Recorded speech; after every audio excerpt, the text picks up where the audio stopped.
Earn with your mind, not your time, says novel Ravikant. अगर सच में पैसा कमाने का यही तरीका है, तो फिर इतने लोग आज भी समय के बदले पैसा क्यों कमा रहे हैं? क्या हम गलत खेल खेल रहे हैं या हमें खेल के असली नियम ही नहीं पता? क्योंकि असली फर्क मेहनत में नहीं, सोच में होता है। और अगर सोच बदल जाए, तो वही जिंदगी पूरी तरह बदल सकती है। इस दुनिया में दो तरह के लोग होते हैं। एक वो जो पूरी जिंदगी पैसा कमाने में लगा देते हैं, और दूसरे वो जो शांति खोजते खोजते दुनिया से कट जाते हैं। लेकिन क्या हो अगर दोनों एक साथ मिल जाए? क्या हो अगर पैसा भी हो और मन पूरी तरह शांत भी? एक बहुत बड़ा भ्रम है। लोग मनी और वेल्थ को एक ही समझ लेते हैं, लेकिन सच्चाई इससे कहीं अलग है। धन केवल एक माध्यम है, एक टूल है, जबकि संपत्ति एक ऐसी चीज है जो समय के साथ बढ़ती है, काम करती है और व्यक्ति को स्वतंत्रता देती है। जब कोई व्यक्ति नौकरी करता है और महीने के अंत में सैलरी पाता है, तो वह धन कमा रहा होता है। लेकिन जैसे ही वह काम करना बंद करता है, वह आय भी रुक जाती है। इसका मतलब यह है कि वह वास्तव में संपत्ति का निर्माण नहीं कर रहा, बल्कि केवल समय के बदले पैसा ले रहा है। यह एक सीमित खेल है जहां हर व्यक्ति के पास दिन के केवल 24 घंटे ही होते हैं। वहीं दूसरी तरफ संपत्ति वह है जो बिना लगातार मेहनत के भी कमाई करती रहती है। यह किसी बिजनेस, इन्वेस्टमेंट, कंटेंट या किसी ऐसे एसेट के रूप में हो सकती है जो अपने आप वैल्यू पैदा करती है। यह वही चीज़ है जो असली स्वतंत्रता देती है, जहाँ व्यक्ति अपने समय का मालिक बन जाता है। समाज में जो लोग केवल स्टेटस के पीछे भागते हैं, वे अक्सर इस अंतर को नहीं समझ पाते। स्टेटस एक ऐसा खेल है जिसमें एक व्यक्ति तभी ऊपर उठता है जब दूसरा नीचे जाता है। यह एक ज़ीरो सम गेम है। लेकिन वेल्थ क्रिएशन एक पॉजिटिव सम गेम है, जहां हर कोई जीत सकता है। जब कोई नया प्रोडक्ट बनाता है, कोई नई सेवा देता है, तो वो केवल खुद को ही नहीं, बल्कि दूसरों को भी वैल्यू दे रहा होता है। इसलिए जीवन में यह स्पष्ट होना चाहिए कि लक्ष्य क्या है।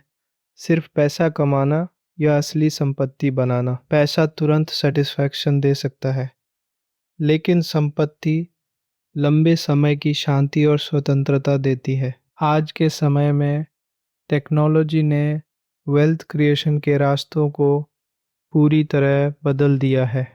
पहले के समय में बड़े रिसोर्सेज, फैक्ट्रीज या कनेक्शंस की ज़रूरत होती थी, लेकिन अब इंटरनेट, सॉफ्टवेयर और मीडिया ने हर व्यक्ति को एक समान अवसर दिया है। अब कोई भी व्यक्ति अपने नॉलेज, स्किल्स या क्रिएटिविटी के माध्यम से वैल्यू क्रिएट कर सकता है। यहाँ एक और गहरी बात सामने आती है। हर व्यक्ति के अंदर एक यूनिक कैपेबिलिटी होती है, जिसे स्पेसिफिक नॉलेज कहा जा सकता है। यह वह नॉलेज है जो किसी किताब से पूरी तरह नहीं सीखी जा सकती, बल्कि अनुभव, रुचि और नेचुरल इंक्लिनेशन से आती है। जब कोई व्यक्ति इस नॉलेज को पहचानता है और उसे सही दिशा में उपयोग करता है, तभी वह असली वेल्थ बना पाता है। लेकिन अधिकतर लोग इस रास्ते पर नहीं चलते, क्योंकि यह आसान नहीं होता। यह क्लैरिटी, पेशेंस और लॉन्ग टर्म थिंकिंग मांगता है।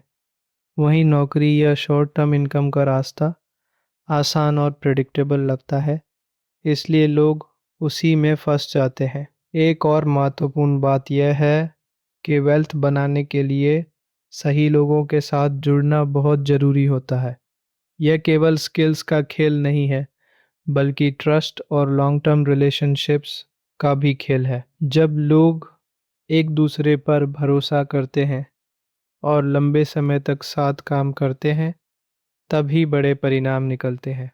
इस पूरे विचार का सार यही है कि जीवन में अगर सच्ची स्वतंत्रता चाहिए, तो फोकस केवल पैसा कमाने पर नहीं, बल्कि वेल्थ बनाने पर होना चाहिए। यह एक ऐसा रास्ता है जो शुरुआत में मुश्किल लग सकता है, लेकिन समय के साथ यह व्यक्ति को उस स्तर पर ले जाता है जहां काम एक मजबूरी नहीं बल्कि एक चॉइस बन जाता है। वेल्थ केवल बाहरी चीज नहीं है, यह एक माइंडसेट है।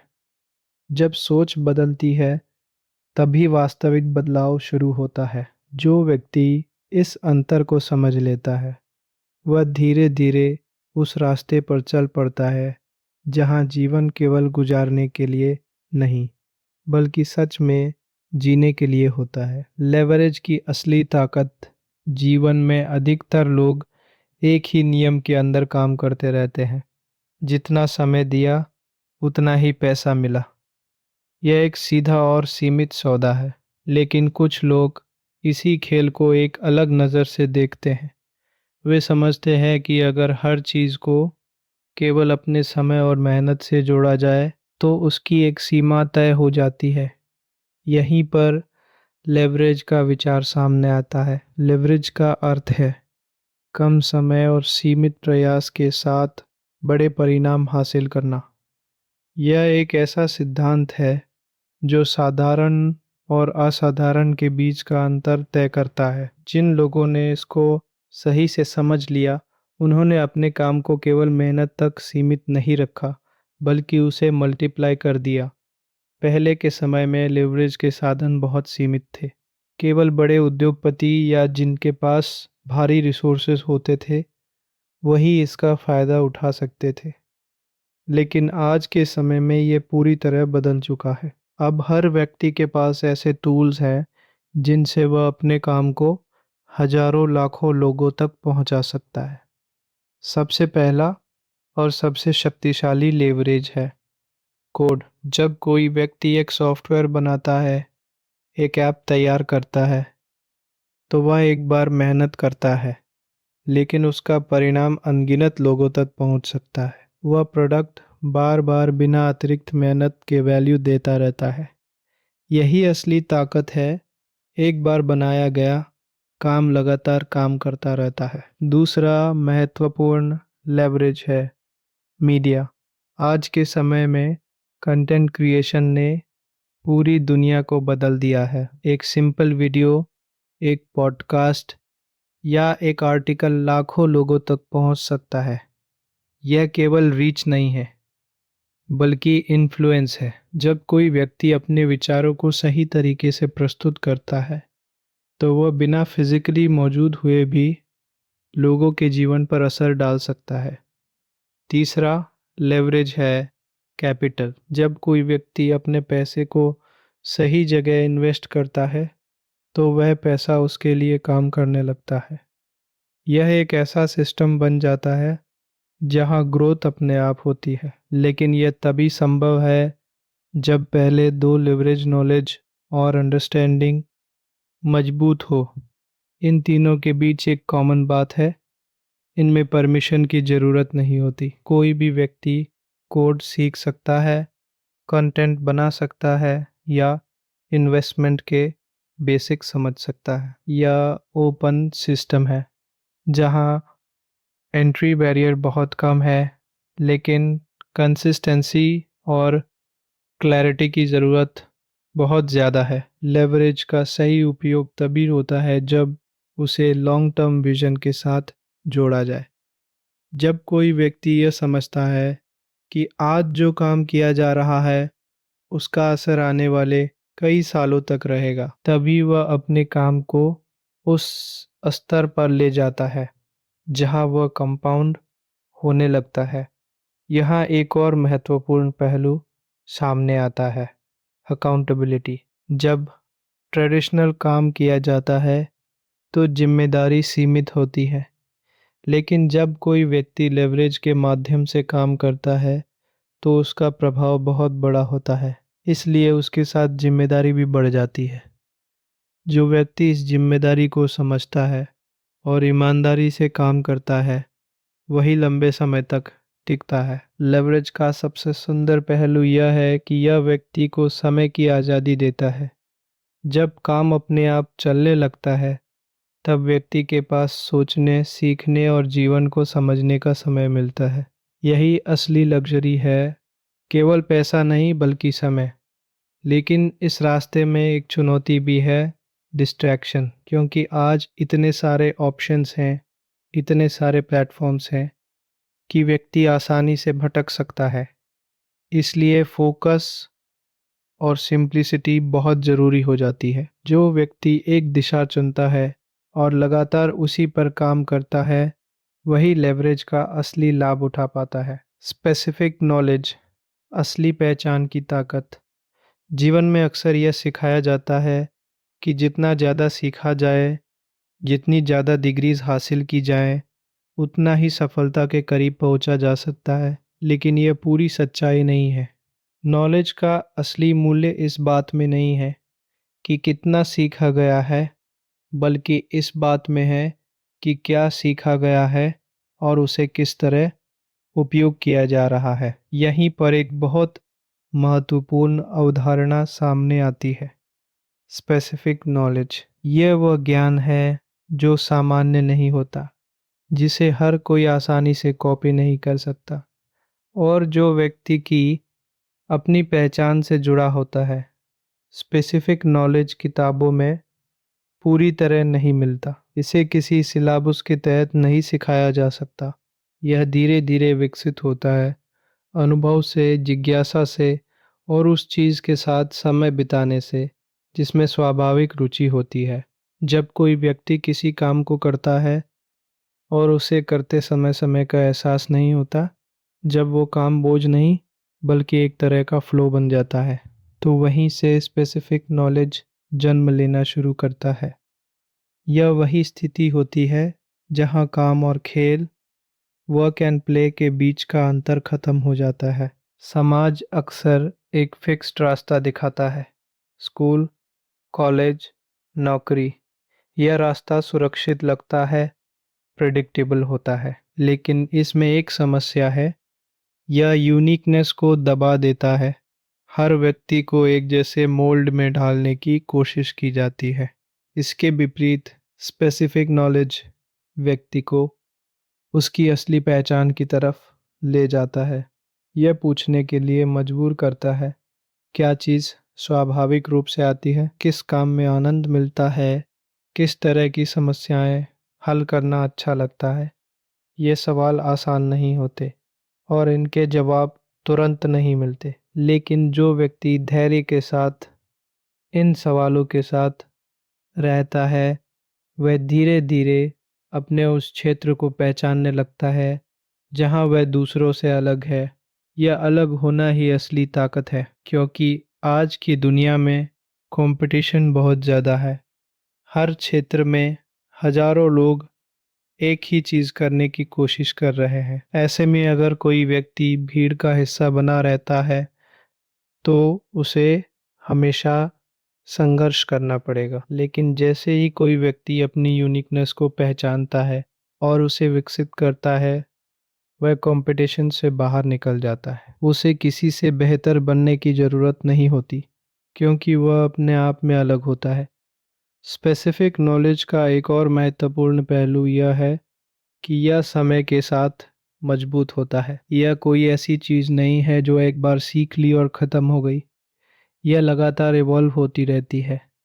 जितना ज़्यादा अनुभव मिलता है, जितना ज़्यादा प्रैक्टिस होता है, यह उतना ही गहरा होता जाता है। यहाँ एक सटल लेकिन पावरफुल बात है, स्पेसिफिक नॉलेज को मजबूरी से डेवलप नहीं किया जा सकता। अगर कोई व्यक्ति केवल पैसे के लिए या दूसरों को देखकर किसी स्किल को सीखने की कोशिश करता है, तो वह लंबे समय तक टिक नहीं पाता, क्योंकि उसमें वो नेचुरल कनेक्शन नहीं होता जो उसे सस्टेन कर सके। इसलिए यह ज़रूरी है कि अपने अंदर की आवाज़ को सुना जाए। जो चीज़ बार बार अटेंशन खींचती है, जो बार बार क्यूरियोसिटी जगाती है, वही रास्ता अक्सर सही होता है। अनसर्टनिटी, क्योंकि यह रास्ता प्री डिफाइंड नहीं होता, इसमें कोई क्लियर रोड मैप नहीं होता, यह खुद बनाना पड़ता है।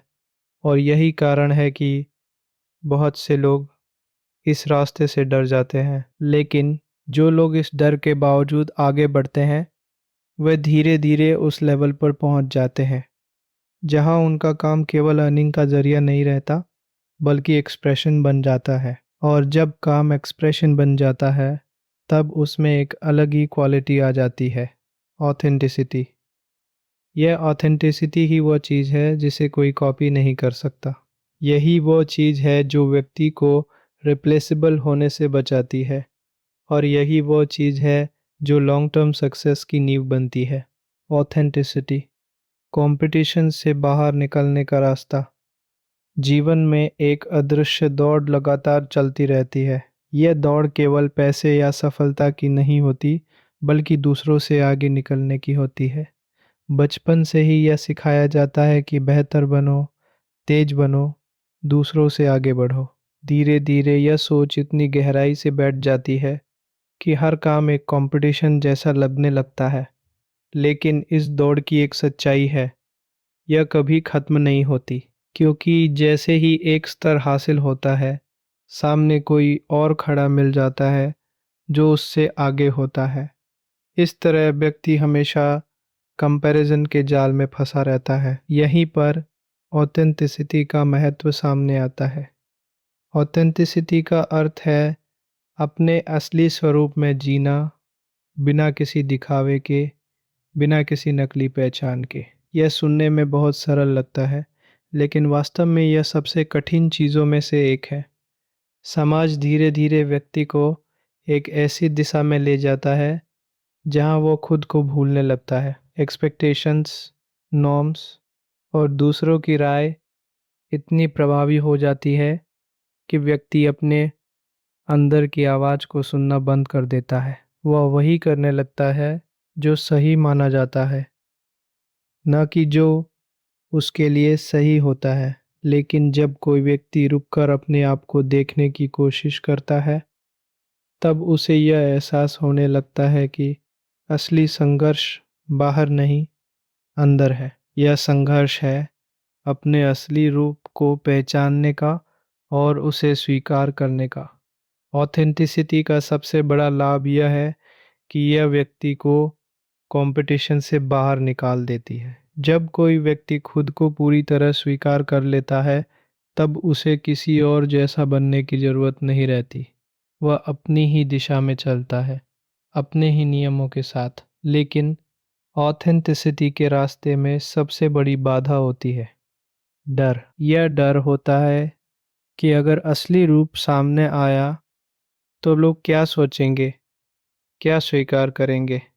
यह डर स्वाभाविक है, क्योंकि इंसान एक सोशल बीइंग है, उसे एक्सेप्टेंस की ज़रूरत होती है। लेकिन जब यह ज़रूरत हद से ज़्यादा बढ़ जाती है, तब यह व्यक्ति की स्वतंत्रता को ख़त्म कर देती है। जो लोग इस डर को पार कर लेते हैं, वे धीरे धीरे एक अलग ही स्तर पर पहुंच जाते हैं। उनका काम अलग दिखने लगता है, उनकी सोच अलग हो जाती है, क्योंकि अब वे किसी टेम्पलेट को फॉलो नहीं कर रहे होते, बल्कि खुद अपना रास्ता बना रहे होते हैं। ऑथेंटिसिटी का एक और पहलू है कंसिस्टेंसी। जब व्यक्ति अपने असली स्वरूप में होता है तो उसे किसी रोल को निभाने की ज़रूरत नहीं होती। वह जैसा अंदर है वैसा ही बाहर होता है। इससे उसके अंदर एक स्थिरता आती है, एक क्लैरिटी आती है।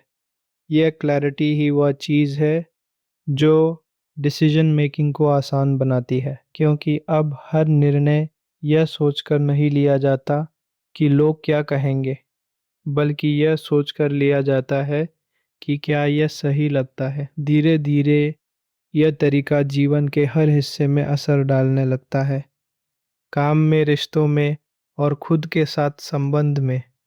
व्यक्ति अपने आप के साथ सहज होने लगता है, और जब यह सहजता आती है तब जीवन में एक नई तरह की फ्रीडम महसूस होती है।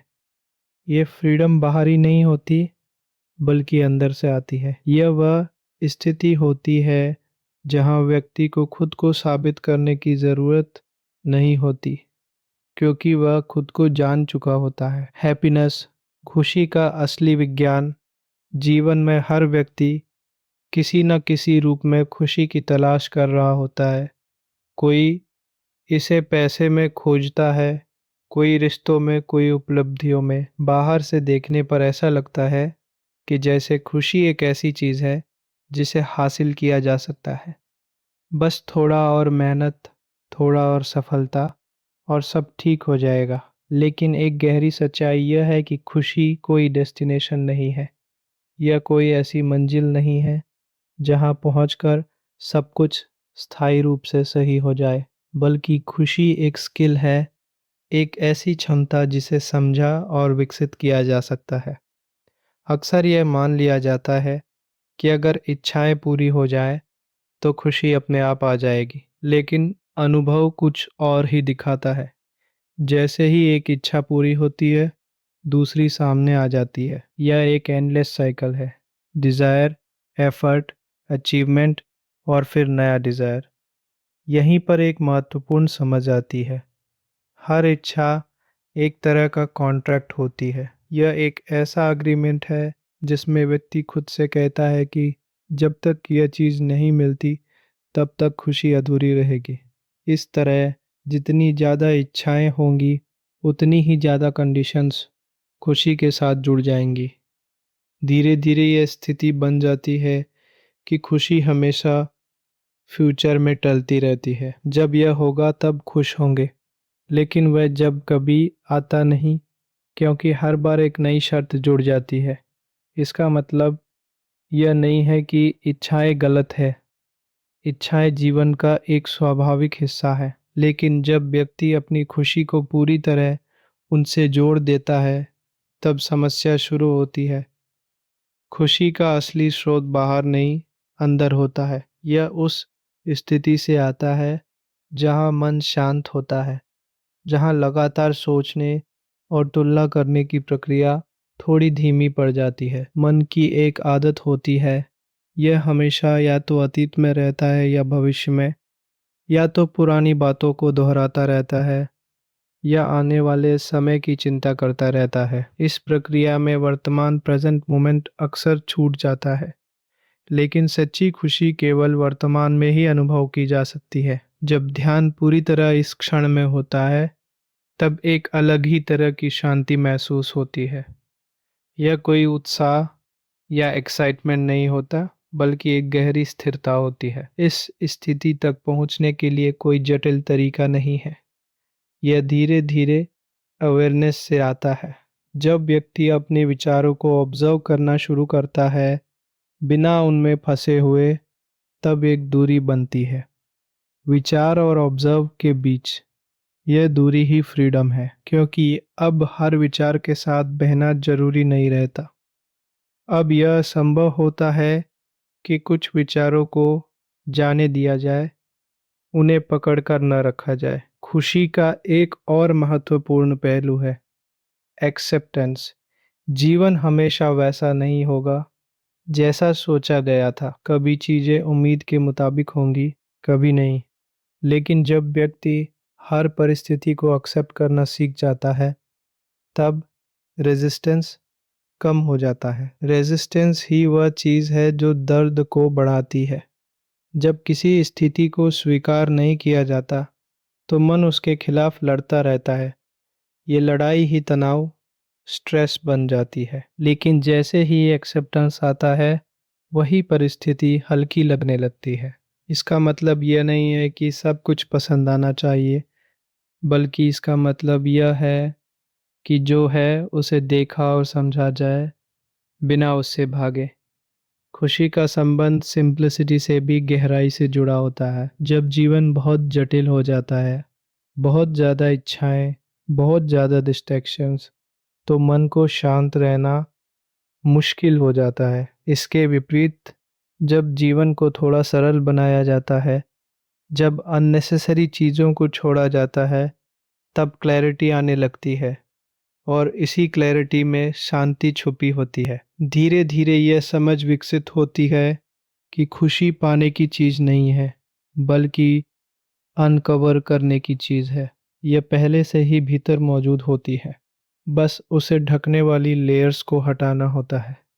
अत्यधिक इच्छाएं, डर, तुलना और लगातार सोचने की आदत, डिजायर एंड पीस, चाहत और शांति का संतुलन जीवन की गहराई में जाकर देखा जाए तो एक बहुत सूक्ष्म लेकिन शक्तिशाली संघर्ष हमेशा चलता रहता है। चाहत, डिजायर और शांति, पीस के बीच एक तरफ मन है जो हमेशा कुछ पाने की ओर भागता है। दूसरी तरफ एक ऐसी स्थिति है जहाँ कुछ भी पाने की आवश्यकता महसूस नहीं होती। मन का स्वभाव ये ऐसा है कि वह हमेशा अधूरापन महसूस करता है। उसे लगता है कि कुछ कमी है और वह कमी किसी बाहरी चीज से पूरी होगी। पैसा, पहचान, रिश्ते या कोई उपलब्धि। यह भावना इतनी सामान्य हो जाती है कि इसे ही जीवन का हिस्सा मान लिया जाता है। लेकिन जब इस प्रक्रिया को ध्यान से देखा जाता है तो एक अलग ही तस्वीर सामने आती है। हर चाहत अपने साथ एक सटल बेचैनी लेकर आती है।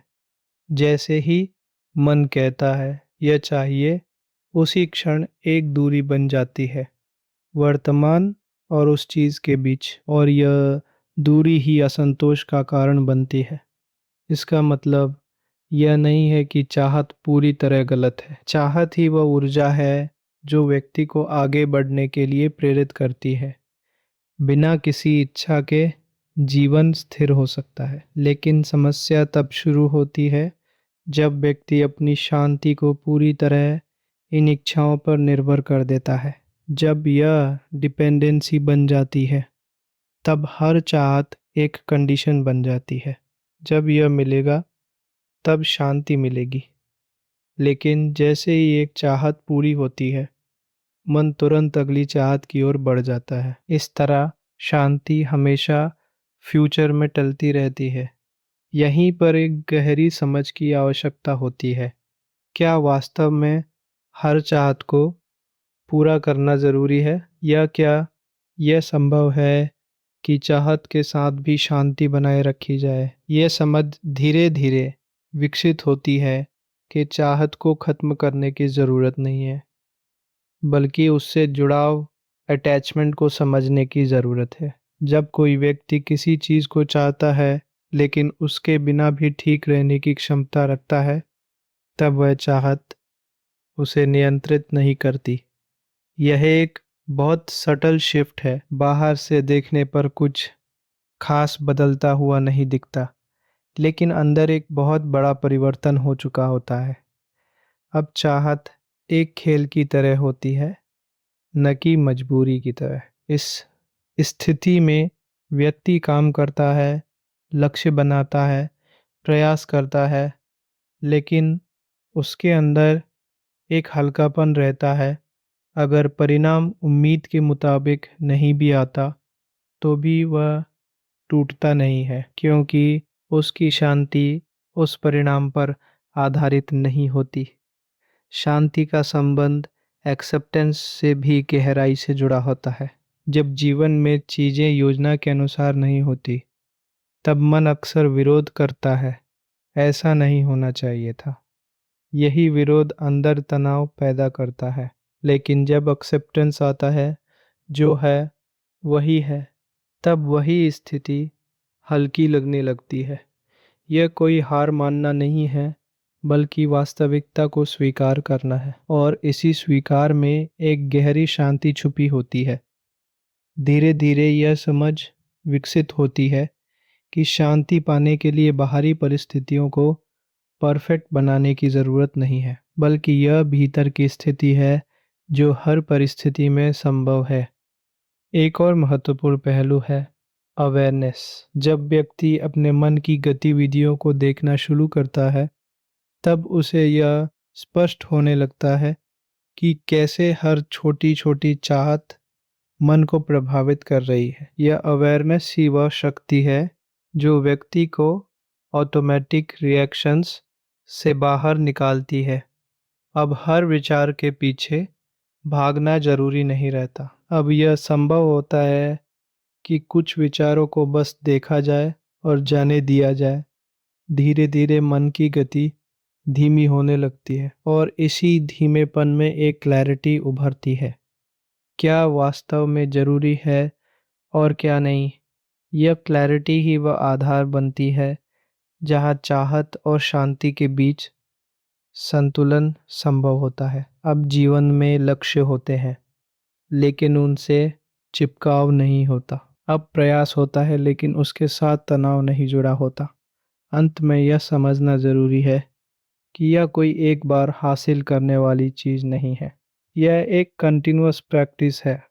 हर दिन, हर परिस्थिति में यह चुनना पड़ता है कि क्या चाहत के पीछे भागना है या शांति को बनाए रखना है। जब यह चुनाव बार बार कॉन्शियसली किया जाता है, तब धीरे धीरे एक ऐसी स्थिति बनती है जहां जीवन में दोनों साथ चल सकते हैं, प्रगति और शांति। Long term thinking. जीवन में अधिकांश निर्णय तुरंत परिणाम देखने की इच्छा से लिए जाते हैं। मन को जल्दी संतुष्टि चाहिए होती है, अभी कुछ मिले, अभी कुछ हासिल हो। यही कारण है कि शॉर्ट टर्म सोच इतनी सामान्य हो जाती है। लेकिन जब गहराई से देखा जाता है तो यह स्पष्ट होता है कि जो चीज़ें वास्तव में मूल्यवान होती हैं वह समय लेती है। लॉन्ग टर्म थिंकिंग का अर्थ केवल इंतजार करना नहीं है, बल्कि एक ऐसी दृष्टि विकसित करना है जिसमें आज का हर कदम भविष्य से जुड़ा होता है। यह समझना कि आज जो किया जा रहा है उसका असर केवल आज तक सीमित नहीं है, बल्कि आने वाले वर्षों में भी दिखाई देगा। यह सोच सबसे पहले पेशेंस की मांग करती है, क्योंकि शुरुआत में परिणाम दिखाई नहीं देते। जब कोई व्यक्ति नया स्किल सीखना शुरू करता है या कोई नया काम शुरू करता है, तो पहले कुछ समय तक प्रगति बहुत धीमी लगती है। कई बार ऐसा लगता है कि कुछ हो ही नहीं रहा, लेकिन यही वह समय होता है जहां अधिकतर लोग हार मान लेते हैं, क्योंकि उन्हें तुरंत परिणाम नहीं दिखते। वे यह नहीं समझ पाते कि कुछ प्रक्रियाएं ऐसी होती हैं जो धीरे धीरे बिल्ड होती हैं और फिर एक समय के बाद तेजी से ग्रो करती हैं। इसे ही कंपाउंड इफेक्ट कहा जा सकता है। शुरुआत में ग्रोथ लगभग इनविजिबल होती है, लेकिन समय के साथ यह एक्सपोनेंशियल हो जाती है। जैसे एक बीज जब लगाया जाता है तो कुछ समय तक जमीन के ऊपर कुछ दिखाई नहीं देता, लेकिन अंदर जड़ें बन रही होती है, और जब जड़ें मजबूत हो जाती है तब अचानक ग्रोथ दिखाई देने लगती है। लॉन्ग टर्म थिंकिंग का एक और महत्वपूर्ण पहलू है कंसिस्टेंसी। यह किसी एक बड़े एफर्ट का खेल नहीं है, बल्कि छोटे छोटे एफर्ट्स का लगातार दोहराव है। हर दिन थोड़ा थोड़ा सुधार, थोड़ा थोड़ा काम, जो समय के साथ मिलकर बड़ा परिणाम बनाता है। लेकिन कंसिस्टेंसी तभी संभव होती है जब क्लैरिटी हो। अगर यह स्पष्ट नहीं है कि किस दिशा में जाना है, तो लंबे समय तक टिके रहना मुश्किल हो जाता है। इसलिए लॉन्ग टर्म थिंकिंग केवल पेशेंस का नहीं, बल्कि क्लियर विजन का भी खेल है। यहाँ एक सटल लेकिन महत्वपूर्ण अंतर समझना जरूरी है। एक्टिविटी और प्रोग्रेस में कई बार व्यक्ति बहुत व्यस्त रहता है, बहुत कुछ करता है, लेकिन वह उसे उस दिशा में नहीं ले जा रहा होता जो वास्तव में महत्वपूर्ण है। ये केवल एक्टिविटी है, प्रोग्रेस नहीं। लॉन्ग टर्म थिंकिंग व्यक्ति को यह समझने में मदद करती है कि क्या वास्तव में महत्वपूर्ण है और क्या केवल डिस्ट्रैक्शन है। यह फोकस को शार्पन करती है। अब हर काम यह सोचकर किया जाता है कि क्या यह उस बड़े लक्ष्य के करीब ले जा रहा है या नहीं। इस सोच का एक और प्रभाव यह होता है कि व्यक्ति शॉर्ट टर्म फेलियर्स से कम प्रभावित होता है, क्योंकि उसका ध्यान केवल आज के परिणाम पर नहीं, बल्कि पूरी जर्नी पर होता है। अगर किसी दिन चीज़ें योजना के अनुसार नहीं होती, तो भी वह रुकता नहीं है। वह समझता है कि यह केवल एक छोटा हिस्सा है, पूरी कहानी नहीं। यह दृष्टिकोण व्यक्ति को इमोशनली स्टेबल बनाता है, क्योंकि अब उसकी खुशी और निराशा हर छोटे छोटे उतार चढ़ाव से प्रभावित नहीं होती। वह एक ब्रॉडर पिक्चर देखता है। लॉन्ग टर्म थिंकिंग का संबंध रिलेशनशिप्स, से भी गहराई से जुड़ा होता है। जब कोई व्यक्ति लंबे समय की सोच के साथ काम करता है, तो वह ऐसे लोगों के साथ जुड़ता है जिनके साथ ट्रस्ट और अंडरस्टैंडिंग हो, क्योंकि बड़े परिणाम अकेले नहीं बनते, वे कोलैबोरेशन से बनते हैं। जब ट्रस्ट होता है, तब डिसीजन मेकिंग आसान होती है, कम्युनिकेशन स्पष्ट होता है और सबसे महत्वपूर्ण बात, हर व्यक्ति एक ही दिशा में काम करता है। लेकिन इस रास्ते में एक चुनौती भी होती है, डिस्ट्रैक्शंस। आज के समय में इंस्टेंट ग्रेटिफिकेशन इतनी आसानी से उपलब्ध है कि लॉन्ग टर्म फोकस बनाए रखना कठिन हो जाता है। हर तरफ ऑप्शंस हैं, हर तरफ नए नए आकर्षण हैं। इसलिए डिसिप्लिन और अवेयरनेस बहुत ज़रूरी हो जाते हैं। यह समझना कि हर आकर्षक चीज़ ज़रूरी नहीं है और हर अपॉर्चुनिटी सही नहीं होती। जजमेंट, सही निर्णय लेने की कला। जीवन मूल रूप से निर्णयों की एक श्रृंखला है।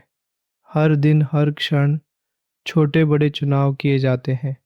क्या करना है, क्या नहीं करना है, किस दिशा में बढ़ना है, किस रास्ते को छोड़ देना है। बाहर से देखने पर यह साधारण लगता है, लेकिन गहराई से देखा जाए तो यही निर्णय जीवन की पूरी दिशा तय करते हैं।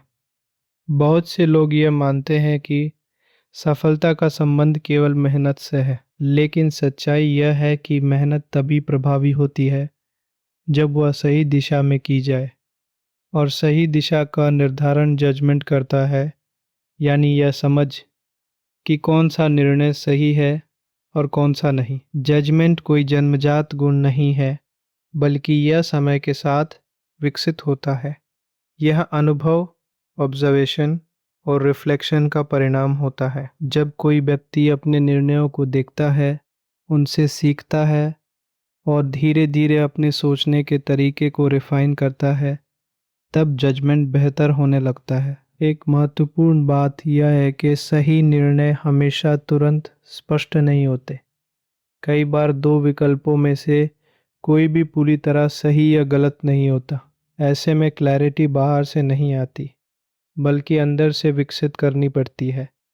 यह क्लैरिटी तब आती है जब व्यक्ति शैलो थिंकिंग से ऊपर उठकर डीप थिंकिंग की ओर जाता है। शैलो थिंकिंग वह है जहां निर्णय केवल तुरंत फायदे या नुकसान के आधार पर लिए जाते हैं।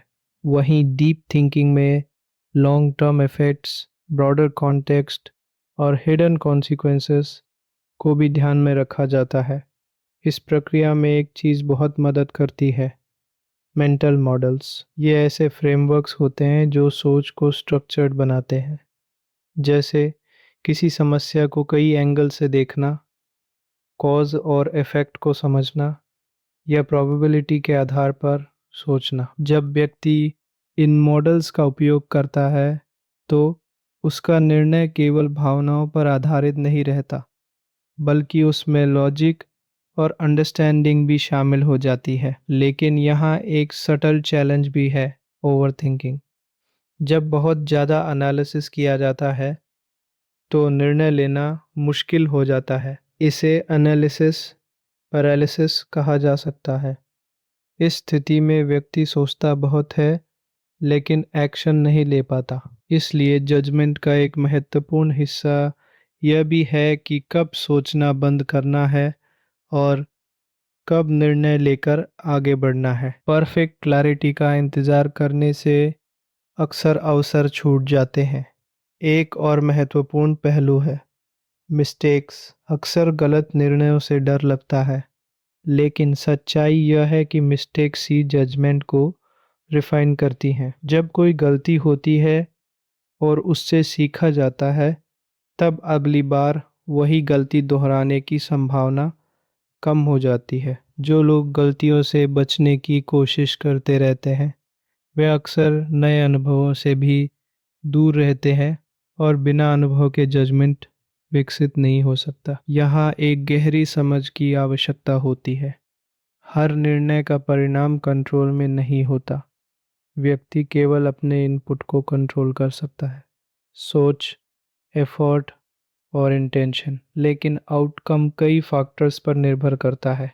इसलिए सही जजमेंट का अर्थ केवल सही परिणाम नहीं है, बल्कि सही प्रक्रिया है। अगर प्रक्रिया सही है तो लंबे समय में परिणाम भी बेहतर होंगे।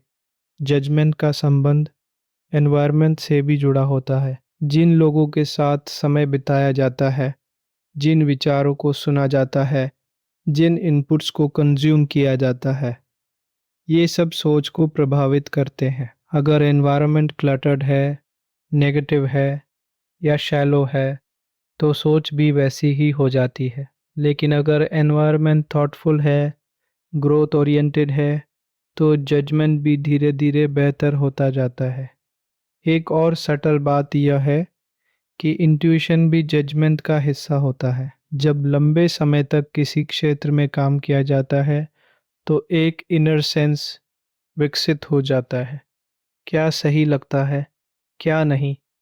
यह इंट्यूशन बिना शब्दों के भी सही दिशा दिखा सकता है, लेकिन यह इंट्यूशन तभी रिलायबल होता है जब उसके पीछे पर्याप्त एक्सपीरियंस और लर्निंग हो, वरना यह केवल गेस बनकर रह जाता है। अंत में यह समझना जरूरी है कि जजमेंट कोई स्टैटिक चीज नहीं है।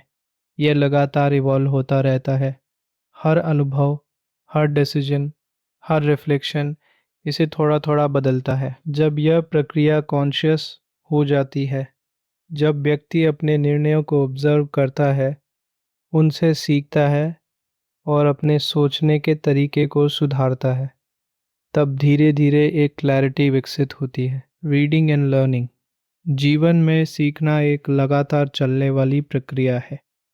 बचपन से ही यह सिखाया जाता है कि पढ़ाई जरूरी है, नॉलेज जरूरी है, लेकिन समय के साथ एक अजीब स्थिति बन जाती है। लोग बहुत कुछ पढ़ते हैं, बहुत कुछ जानते हैं, लेकिन फिर भी अंदर क्लैरिटी नहीं होती। इन्फॉर्मेशन बढ़ती रहती है, लेकिन अंडरस्टैंडिंग उतनी गहरी नहीं हो पाती।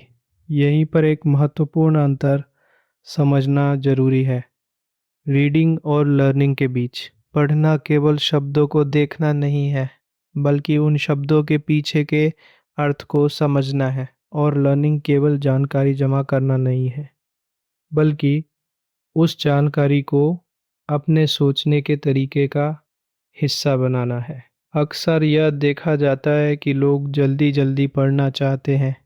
जितनी ज़्यादा किताबें उतना ज़्यादा ज्ञान, लेकिन यह एक भ्रम है, क्योंकि अगर पढ़ा हुआ भीतर उतर ही नहीं रहा तो उसकी कोई वास्तविक वैल्यू नहीं है। गहरी लर्निंग का पहला सिद्धांत है स्लो रीडिंग। जब किसी विचार को धीरे धीरे पढ़ा जाता है, उसे महसूस किया जाता है, उस पर ठहर कर सोचा जाता है, तभी वह भीतर जगह बनाता है। यह प्रोसेस धीमा है, लेकिन यही स्थायी है। जब कोई व्यक्ति पढ़ते समय रुककर सोचता है, यह बात क्यों कही गई है, इसका क्या मतलब है, यह जीवन में कैसे लागू हो सकती है, तब रीडिंग एक एक्टिव प्रोसेस बन जाती है, न कि पैसिव कंजम्पशन। एक और महत्वपूर्ण पहलू है रेपिटिशन। एक ही चीज को बार बार पढ़ना, बार बार समझना। शुरुआत में यह थोड़ा अजीब लग सकता है, लेकिन सच्चाई यह है कि गहरी समझ एक बार में नहीं आती। हर बार पढ़ने पर एक नया लेयर खुलता है, एक नई क्लैरिटी मिलती है। यह ठीक वैसे ही है जैसे किसी गहरे विचार को बार बार देखने पर उसमें छुपी गहराई धीरे धीरे सामने आती है। पहली बार केवल सरफेस दिखता है, लेकिन धीरे धीरे उसकी कॉम्प्लेक्सिटी और ब्यूटी समझ में आने लगती है। लर्निंग का एक और महत्वपूर्ण हिस्सा है एप्लीकेशन। अगर सीखी हुई बातों को जीवन में लागू नहीं किया जाता तो वह केवल थियोरेटिकल रह जाती है। असली लर्निंग तब होती है जब कोई आइडिया व्यवहार में उतरता है, जब वह डिसीजन मेकिंग को प्रभावित करता है, जब कोई व्यक्ति किसी कॉन्सेप्ट को अप्लाई करता है, तब उसे उसकी सीमाएं भी समझ में आती है और उसकी ताकत भी। यही प्रोसेस लर्निंग को रियल बनाता है। यहाँ एक सटल लेकिन पावरफुल बात है। लर्निंग का संबंध क्यूरियोसिटी से होता है, न कि प्रेशर। जब कोई चीज़ केवल इसलिए सीखी जा रही है क्योंकि सीखनी चाहिए, तो उसमें गहराई नहीं आती।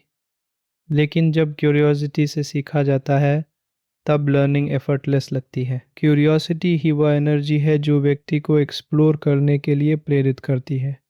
यह सवाल पूछने के लिए मजबूर करती है, डीपर जाने के लिए प्रेरित करती है। लेकिन आज के समय में एक बड़ी समस्या है, इंफॉर्मेशन ओवरलोड। हर तरफ इतनी ज़्यादा जानकारी उपलब्ध है कि फोकस बनाए रखना मुश्किल हो जाता है। लोग एक चीज़ से दूसरी चीज़ पर जल्दी जल्दी जंप करते रहते हैं, बिना किसी एक चीज़ को गहराई से समझे। इसलिए सिंप्लिसिटी और सेलेक्टिविटी बहुत ज़रूरी हो जाती है। यह समझना कि क्या पढ़ना है और क्या नहीं। हर जानकारी जरूरी नहीं होती। कुछ चुनिंदा आइडियाज़ ही जीवन को बदल सकते हैं, अगर उन्हें गहराई से समझा जाए। एक और महत्वपूर्ण पहलू है थिंकिंग इंडिपेंडेंटली। बहुत बार लोग पढ़ी हुई बातों को बिना सवाल किए स्वीकार कर लेते हैं, लेकिन असली लर्निंग तब होती है जब व्यक्ति हर आइडिया को क्वेश्चन करता है, उसे अपने अनुभव के साथ जोड़कर देखता है। यह प्रोसेस थोड़ा चैलेंजिंग हो सकता है क्योंकि इसमें एफर्ट लगता है, लेकिन यही एफर्ट अंडरस्टैंडिंग को मजबूत बनाता है। फाइनल इंटीग्रेशन, धन और खुशी का संतुलन। जीवन को अगर ध्यान से देखा जाए तो यह केवल दो दिशाओं के बीच संतुलन का खेल है, बाहर की दुनिया और भीतर की दुनिया। एक तरफ धन, सफलता, उपलब्धियां, दूसरी तरफ शांति, संतोष और आंतरिक स्थिरता। अधिकतर लोग इन दोनों को अलग अलग समझते हैं, जैसे कि अगर एक मिलेगा तो दूसरा खो जाएगा। ये दोनों एक दूसरे के विरोधी नहीं हैं, बल्कि एक दूसरे को पूरा करते हैं। समस्या तब शुरू होती है जब संतुलन टूट जाता है, जब जीवन केवल बाहरी उपलब्धियों तक सीमित हो जाता है, या केवल आंतरिक शांति की खोज में बाहरी दुनिया को पूरी तरह नज़रअंदाज कर दिया जाता है। धन का महत्व है। यह जीवन में सुविधा लाता है, विकल्प देता है, स्वतंत्रता देता है। जब बेसिक ज़रूरतें पूरी हो जाती है, तब व्यक्ति के पास सोचने, समझने और अपने जीवन को बेहतर बनाने का समय और स्पेस मिलता है। लेकिन जब धन ही अंतिम लक्ष्य बन जाता है, तब यह एक अंतहीन दौड़ में बदल जाता है। वहीं दूसरी तरफ खुशी और शांति का महत्व है। यह जीवन को अर्थ देती है, गहराई देती है। लेकिन अगर केवल शांति के नाम पर हर जिम्मेदारी से बचने की कोशिश की जाए, तो यह भी एक तरह का इम्बैलेंस बन जाता है। इसलिए असली समझ यह है कि दोनों को साथ लेकर चलना है, बाहर की सफलता और भीतर की स्थिरता। यही इंटीग्रेशन है। जब वेल्थ क्रिएशन को सही माइंडसेट के साथ देखा जाता है, वैल्यू क्रिएट करने के रूप में, लॉन्ग टर्म सोच के साथ, ऑथेंटिसिटी के साथ, तब ये केवल पैसा कमाने का साधन नहीं रहता, बल्कि एक मीनिंगफुल प्रोसेस बन जाता है। और जब हैप्पीनेस को समझा जाता है एक इंटरनल स्टेट के रूप में, अवेयरनेस और एक्सेप्टेंस के माध्यम से, तब यह बाहरी परिस्थितियों पर निर्भर नहीं रहती। यहाँ एक गहरी बात सामने आती है, फ्रीडम। असली लक्ष्य केवल पैसा नहीं है, बल्कि फ्रीडम है। यह फ्रीडम है अपने समय पर नियंत्रण, अपने निर्णय खुद लेने की क्षमता और उस जीवन को जीने की आज़ादी जो वास्तव में मीनिंगफुल लगे। लेकिन फ्रीडम केवल बाहरी नहीं होती। अगर अंदर बेचैनी है, अगर मन लगातार अशांत है, तो बाहरी स्वतंत्रता भी अधूरी लगती है। इसलिए इंटरनल फ्रीडम उतनी ही ज़रूरी है जितनी एक्सटर्नल फ्रीडम है। जब दोनों साथ आते हैं, जब व्यक्ति के पास रिसोर्सेज भी होते हैं और इनर पीस भी, तब एक अलग ही क्वालिटी का जीवन बनता है। यह जीवन केवल सर्वाइवल या स्ट्रगल नहीं रहता, बल्कि एक कॉन्शियस एक्सपीरियंस बन जाता है। इस स्थिति तक पहुंचने के लिए कोई एक फॉर्मूला नहीं है। यह एक ग्रेजुअल प्रोसेस है, समझ का, अवेयरनेस का और लगातार सुधार का। हर अध्याय, हर विचार एक छोटे छोटे पीस की तरह है जो इस बड़े पिक्चर को पूरा करता है। Wealth, leverage, specific knowledge, authenticity, happiness, desire, long term thinking, judgment, learning, ये सभी अलग अलग कॉन्सेप्ट्स नहीं है, बल्कि एक ही सिस्टम के हिस्से हैं। जब इन्हें अलग अलग देखा जाता है तो यह केवल आइडियाज लगते हैं, लेकिन जब इन्हें एक साथ समझा जाता है तब यह एक कंप्लीट फ्रेमवर्क बन जाता है, जीवन को देखने और जीने का एक तरीका। इस फ्रेमवर्क का सबसे महत्वपूर्ण हिस्सा है कॉन्शियसनेस। यह अवेयरनेस कि क्या किया जा रहा है, क्यों किया जा रहा है और उसका क्या प्रभाव हो रहा है। जब यह अवेयरनेस आती है तब जीवन ऑटोमेटिक मोड से बाहर निकलता है। अब हर निर्णय, हर एक्शन एक कॉन्शियस चॉइस बन जाता है। धीरे धीरे यह प्रक्रिया व्यक्ति को उस स्थिति में ले जाती है जहां वह केवल रिएक्ट नहीं करता, बल्कि समझ के साथ रिस्पॉन्ड करता है। और यही मैच्योरिटी है। अंत में यह समझना जरूरी है कि यह यात्रा कभी खत्म नहीं होती। यह कोई अंतिम बिंदु नहीं है जहां पहुंचकर सब कुछ स्थायी रूप से परफेक्ट हो जाए, बल्कि यह एक कंटिन्यूअस एवोल्यूशन है। हर दिन एक नया अवसर होता है, थोड़ा और समझने का, थोड़ा और संतुलन लाने का, थोड़ा और अपने वास्तविक स्वरूप के करीब जाने का। और शायद यही जीवन का सार है, एक ऐसा संतुलन बनाना जहां बाहरी सफलता और आंतरिक शांति दोनों साथ साथ चले, जहां काम केवल कमाने के लिए ना हो बल्कि अर्थपूर्ण हो, जहां शांति केवल भागने का साधन न हो बल्कि समझ का परिणाम हो। और जब यह संतुलन स्थापित हो जाता है तब जीवन केवल जीने की चीज नहीं रहता, यह अनुभव करने की चीज बन जाता है, पूरी जागरूकता के साथ।